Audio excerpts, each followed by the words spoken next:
Bueno, muy buenas tardes a todos. Buenas tardes. Buenas tardes. Vamos a hablar creo que es uno de los temas más importantes ahorita y que a lo mejor no todos lo habíamos realmente como aterrizado, que es realmente pues la particularidad de los adultos mayores en esta enfermedad que es el COVID-19, ¿no? Entonces le voy a mostrar. Sí, yo te lo muestro si quieres.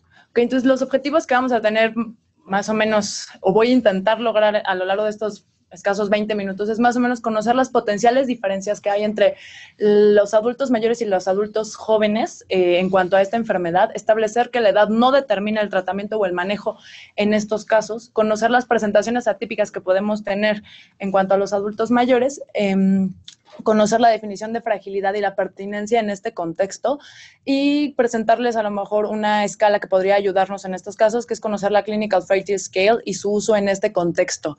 Eventualmente también hablaré un poquito sobre establecer las intervenciones hospitalarias que son imperativas para mejorar los desenlaces en los adultos mayores, porque muy probablemente sean los que tengamos más hospitalizados. Entonces, ya todos hemos visto a lo largo de estos 3 meses desde que empezó China, que la mortalidad aumentada es realmente en los adultos mayores. Se calcula que llega hasta el 14% en algunos, que es muy diferente a la de los adultos jóvenes. Esto ha provocado pues crisis en decisiones que han sido pues muy cuestionadas, que se ha estado tratando realmente una discriminación por edad sobre a quién o no se le va a dar el tratamiento o todo el manejo. Es una cuestión de recursos, que no tenemos recursos para todos, pero sí se pueden tomar estas decisiones de una forma mucho más asertiva. Y lo que nos estamos dando cuenta es que, como veíamos las gráficas presentadas ayer ya van varias tardes en la Nochecera. Ajá, la tardeada le dicen. Sí. Es que la proporción más grande de pacientes hospitalizados son los mayores de 65 años. Yo sí quisiera resaltar que sería bueno ver bien las edades de esos 65 años, porque no es lo mismo tener 70 que tener 80, tener 90. Entonces, ¿cuáles serían estas cualidades o estos manejos de los pacientes adultos mayores hospitalizados? Okay, entonces, en cuanto a las diferencias o estas presentaciones atípicas que podemos tener con los adultos mayores, yo creo que sí hay ciertos detalles que tenemos que tener siempre en mente. Para empezar, es muy común que los adultos mayores no tengan un sistema inmune que pueda hacer una respuesta adecuada, es decir, no siempre presentan fiebre como está clásicamente definida por la CDC o por la semiología clásica. Es decir, nosotros le llamamos a esto la fiebre del anciano. Es un concepto muy debatido, pero que cuando uno se ha dedicado a los adultos mayores lo puede ver sin duda. E incluso entre los geriatras se define como una elevación por arriba de 37.3 grados o una elevación de la temperatura por arriba de 1.3 de su basal. Es decir, los adultos mayores muy comúnmente no van a hacer una fiebre de 38-38.3 grados, y eso es muy preocupante porque es uno de los criterios que estamos teniendo para todo. Sí, el criterio de fiebre es 38.3. Exacto, pero en los adultos mayores ese criterio tiene que ser, pues, revisado. Sí, claro. Habrá adultos mayores que nos van a poder hacer esa fiebre porque tienen una situación mucho más entera, pero habrá unos, principalmente los frágiles, que no lo van a lograr porque su sistema no lo permite.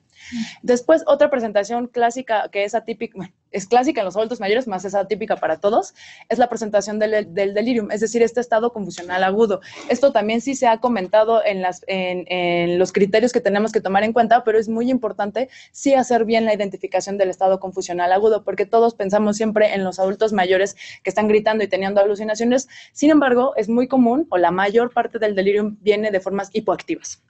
Es decir, tenemos que tener muy claros los criterios del DSM-5 para poder establecer el delirium, o bien podemos ayudarnos de herramientas como es el CAM o el CAM ICU para las terapias intensivas para poder tenerlos ubicados. Y esto es muy importante porque un paciente que desarrolla delirium tiene un aumento en la mortalidad general impresionante. Sí. Se calcula que es hasta alrededor del 30% a un año. Entonces, quiere decir que ese paciente está muy mal, aunque no te pueda decir que está mal. Y eso es, incluso en la geriatría es considerado una urgencia médica. Nada más que para nosotros es muy normal que los viejitos estén gritando en las noches en los hospitales, cuando realmente no lo es. Y otro que no es tan caracterizado, que no es tan usualmente visto por la gente, pero es el deterioro funcional. Es decir, que ellos ya no realizan las actividades que antes podían realizarlos y que no se tenga una situación clara de por qué está sucediendo esto. Es decir, mi mamá se bañaba y se vestía sola y hacía de cocinar, pero tiene 3, 4 días que no quiere salir de la cama y no quiere hacer nada y dice que se cansa mucho y no tiene ganas de hacer nada. Estas también son presentaciones atípicas en los adultos mayores que hay que tener muy en cuenta, sobre todo si la indicación es quedarse en casa. Es decir, hay que estar vigilando que no pues vayamos más allá y tengamos una situación.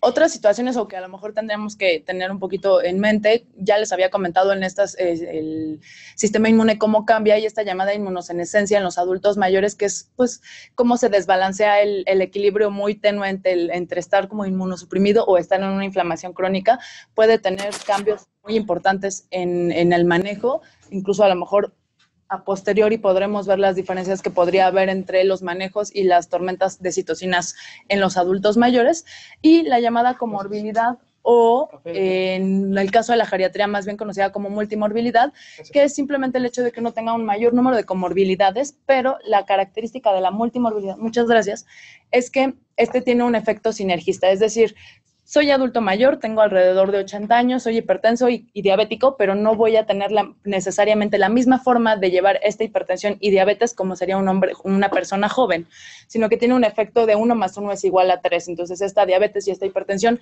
probablemente sea, sí, gracias, mucho más catastrófica en algún sentido para los adultos mayores. No es para todos, pero sí es algo que hay que tener en mente. El número como tal no necesariamente nos va a dar solamente el efecto, o sea, no es 2 o 3 comorbilidades, es el conjunto de 3 comorbilidades que probablemente sean de crónicas más de 10 años y el efecto que han tenido en la funcionalidad y en el organismo en general.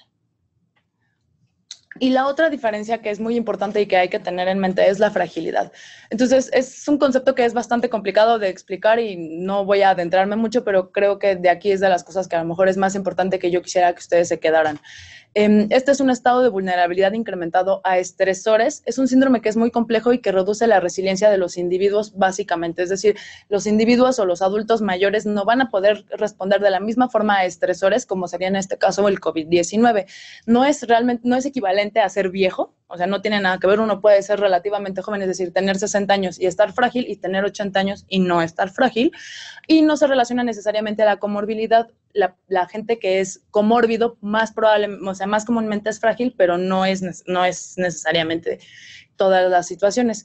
Y dentro de este síndrome hay una interacción muy compleja entre factores biológicos, sociales y cognitivos, por lo que es muy, pues muchas cosas están en juego en el mismo momento, ¿no?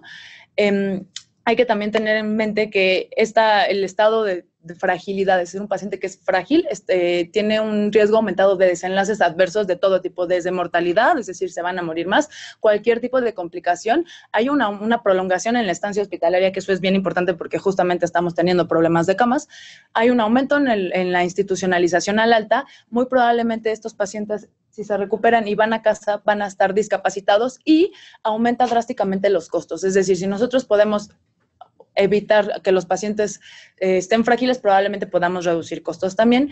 Y lo que sí se ha visto a lo largo de los años que ha existido la geriatría es que este es un mejor predictor en los desenlaces en los adultos mayores que la edad como tal. Entonces, hay 2 abordajes en general para ver la fragilidad o conceptualizarla, que es realmente el fenotipo de fragilidad, que fue descrito por Fried en 2001, y el acúmulo de déficits. Ambos son muy complejos y requieren cierto conocimiento y comprender bien el concepto. Entonces, para fines prácticos, la idea sería aprender a reconocer la fragilidad o a un paciente frágil ante esta situación, porque eso nos va a ayudar a tomar decisiones con respecto a esta persona, es decir, a quién vamos a intubar, a quién no vamos a intubar, a quién vamos a darle una cama en la unidad de terapia intensiva y a quién no, dado que tenemos recursos escasos y a lo mejor hay pacientes que no van a tener el mismo éxito que otros, ¿no? Entonces, lo que yo les propongo es que utilicemos esta Clinical Frailty Scale. Es una escala clínica para poder determinar el grado de fragilidad a través de viñetas e imágenes. Esto fue creado en Canadá, en Halifax, por el doctor Rockwood, tomando como base el abordaje del acúmulo de déficits. Y se pensó justamente para proveedores de salud, pero que no necesariamente fueran geriatras o que tuvieran un expertise muy grande en este tipo de pacientes. Es una escala que de 9 puntos y se puede aplicar tanto al paciente como al familiar, al próximo, al cuidador, es decir, a la persona que esté más al tanto o más en contacto con esta persona. Es muy importante que cuando se realice esta escala, se tiene que preguntar sobre las 2 semanas previas a la enfermedad. Es decir, si vemos a los adultos mayores enfermos en ese momento, muy probablemente no sea el reflejo de lo que habían sido antes, sino que están enfermos en ese momento y tomar decisiones basadas en la presentación de ese momento no es necesariamente la verdad de lo que de su vida, ¿no? Entonces hay que irnos 2 semanas para atrás antes de que iniciaran los síntomas para poder darnos una idea en qué situación se encontraban. Y aquí hay como una división muy amplia o un momento muy clave. Idealmente los adultos mayores deberían tener sus voluntades anticipadas porque esa es la primera diferencia en el algoritmo. Es decir, si uno tiene voluntades anticipadas sobre a quién se le va a dar o sea, se le va a intubar o se va a dar reanimación o medidas avanzadas y a quién no. Entonces, eso sería lo ideal y siempre hay que tomarlo en cuenta. Esta Clinical Frailty Scale, si bien es una escala visual, hay que hacer alguna evaluación de ciertos dominios. Es decir, en el momento en el que se está haciendo el interrogatorio general del paciente, se pueden preguntar ciertos detalles o ciertas situaciones sobre los adultos mayores para entonces darnos una idea un poquito más global de la situación general que tienen antes o que tenían antes de estar enfermos, ¿no? Y estos dominios importantes son la movilidad, la cantidad de energía, la actividad física y la funcionalidad que ellos tenían previamente. Nos podemos guiar por algunas preguntas que son como preguntas clave, como requiere ayuda en sus actividades diarias, es decir, cocina, limpieza, compras, las que para nosotros son conocidas como actividades instrumentadas de la vida diaria. Si en este caso ya hay una afectación, entonces se pasa a preguntar por las actividades básicas, es decir, requiere ayuda para baño, requiere ayuda para vestido, transferencias, entre otras, para darnos una idea, pues realmente el grado de funcionalidad que están teniendo, o sea, qué tan afectados están a ese nivel. Puede caminar, y si sí puede caminar, ¿cuánto camina? O sea, no es lo mismo dar unos pasos dentro de un cuarto a salir a correr 5 kilómetros diarios, que sí hay adultos mayores que lo llegan a hacer, ¿no? Si sí puede caminar, pues ahondar un poquito en la cantidad, qué tan seguido, y si no puede, se hace la pregunta sobre la sensación de sentirse lento o sin energías, que también eso nos va a dar datos un poco del estado general. También hay que preguntar un poco si hay si se requiere un auxiliar para la marcha y si es todo el tiempo, porque hay adultos mayores que te van a decir, yo uso bastón, pero solo cuando salgo a la calle. Entonces, muy probablemente no sea tan necesario como cuando requieren una andadera para cualquier tipo de desplazamiento, ¿no? También hay que preguntar sobre algún problema para la movilidad o si tienen dolores crónicos, es decir, osteoartritis en las rodillas que no les permite moverse o dolor de ciática, algún tipo de molestias de ese tipo. Y si participan en algún otro tipo de actividades, no sé, va a alguna clase, va a la iglesia, porque eso también nos habla de qué tantas actividades puede realizar y si sí, qué tan seguido. Les puse en la diapositiva una liga para un curso online para poderse como capacitar muy rápidamente en cómo aplicar la Clinical Frailty Scale, e incluso hay como algunos ejemplos de cómo se podría utilizar solo haciendo un interrogatorio rápidamente. Lamentablemente no cabía todo el algoritmo que se pueda ver un poco más fácil, pero si requieren la información yo se las puedo dar, mandar por email. Y este sería el sitio. Podemos subirlo, si les parece bien, compañeros, podemos subirlo en la parte de recursos. El día de hoy queda ya. Entonces, esa sería una forma como de irnos ayudando a cómo clasificarlos en la escala, dependiendo de las actividades que puedan realizar y dependiendo no de las voluntades anticipadas. La verdad es que es algo que pueden ir revisando y pues es un algoritmo, realmente uno lo hace porque lo está haciendo constantemente y así es como se aprende. Pero lo que quiero que vean es realmente cómo está hecha la escala. Es muy visual, es para que nos demos una idea en qué punto estamos y es a partir de aquí más o menos de donde podemos hacer una diferencia clara, porque vemos muy claramente la diferencia entre el nivel 1 o el grado 1 al grado 9, que se considera como enfermos terminales. Entonces vemos el espectro que podemos tener y esto nos ayuda a tomar decisiones.